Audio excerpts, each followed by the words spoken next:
উপাধ্যক্ষ নোমাল মোমিনের উপর আক্রমণের ঘটনায় শ্রীভূমিতেও বিজেপির বিক্ষোভ। অসম বিধানসভার উপাধ্যক্ষ নোমাল মোমিনের উপর কংগ্রেস বিধায়ক নুরুল হুদার আক্রমণের ঘটনায় গতকাল শ্রীভূমিতেও বিক্ষোভ প্রদর্শন করে বিজেপি। এসপি কার্যালয়ের সামনে বিক্ষোভ প্রদর্শন করে কংগ্রেস বিধায়ক নুরুল হুদার বিরুদ্ধে কঠোর ব্যবস্থা নেওয়ার দাবি জানান বিজেপি তপশিলি মোর্চার কর্মকর্তারা। বিক্ষোভে উপস্থিত ছিলেন জেলা বিজেপি সভাপতি সঞ্জীব বণিক, প্রাক্তন জেলা সভাপতি সুব্রত চক্রবর্তী সহ অন্যান্যরা।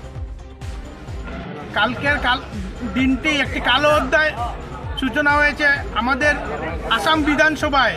কালকের দিনটি কালো অধ্যায় দিবস হিসাবে পালন হবে। আমাদের উপাধ্যক্ষ এসটি জাতি সম্পূর্ণ নুমন মমিনের উপরে যে শারীরিক অত্যাচার হয়েছে, এটা কোনো অবস্থাতেই আমরা মেনে নিতে পারবো না। কারণ আজকের দিনে এই এসটি জাতির যে দুইবারের বিধায়ক হয়ে আসাম বিধানসভায় উপাধ্যক্ষ হিসাবে দায়িত্ব পালন করছেন এবং এই জাতির উপর যে নিন্দনীয়ভাবে কংগ্রেস যে ষড়যন্ত্র করেছে, ষড়যন্ত্র করে আসামের পরিস্থিতিকে ভিন্ন রূপ দেওয়ার যে চেষ্টা করছে, এই জন্য আমরা ধিক্কার জানাই।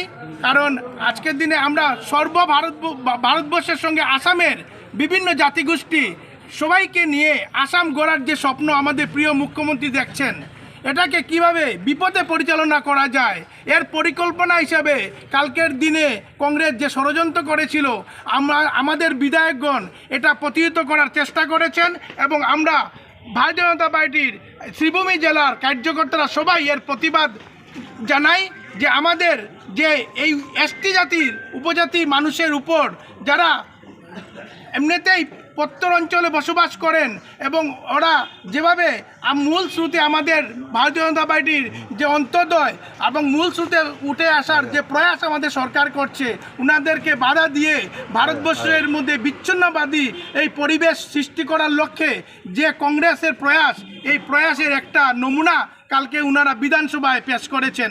এই জন্য আমি কংগ্রেস দল এবং বিধানসভায় যারা কংগ্রেস সদস্য আছে প্রত্যেককে আজকে ধিক্কার জানাই এবং অতি সত্বর এই নুরুল হুদাকে গ্রেপ্তারের দাবি আমাদের শ্রীভূমি জেলার সর্বস্তরে ভারতীয় জনতা পার্টি তথা জনগণ আমরা দাবি করছি যে উনাকে অতি সত্বর গ্রেপ্তার করে উনার যে নিয়ম মতে যে সাজা হবে, এই সাজার জন্য উনাকে দেওয়া হয়। আর একটা উদাহরণ সৃষ্টি করা হয় যে আসাম বিধানসভায় যে সুন্দর একটা পরিবেশ এবং আসাম বিধানসভায় যে আসামের যে উন্নয়ন লক্ষ্যে কাজ চলছে, এটাকে কোনো অবস্থাতেই কার পক্ষে বাধা দেওয়া সম্ভব নয় এবং এই বার্তা আমরা সবাই কাছে দিতে চাই।